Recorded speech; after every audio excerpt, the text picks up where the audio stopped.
Life is full of challenges. You've been through so many challenges throughout your entire life. Dementia caregiving right now is one of them.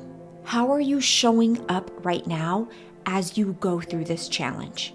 Do you think it's making it worse? Do you think it's making it better? Now, how do you want to show up? Most people have never even considered this question. They think it's a requirement to struggle through this entire journey, and it's just not true. There will be future challenges. That's true of everybody's life.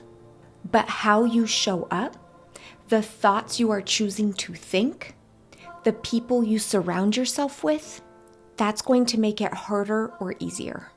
Which one will you choose? The Make Caregiving Easier experience is now open. In just 5 days, your entire caregiving journey as you know it can completely transform. I'll see you there.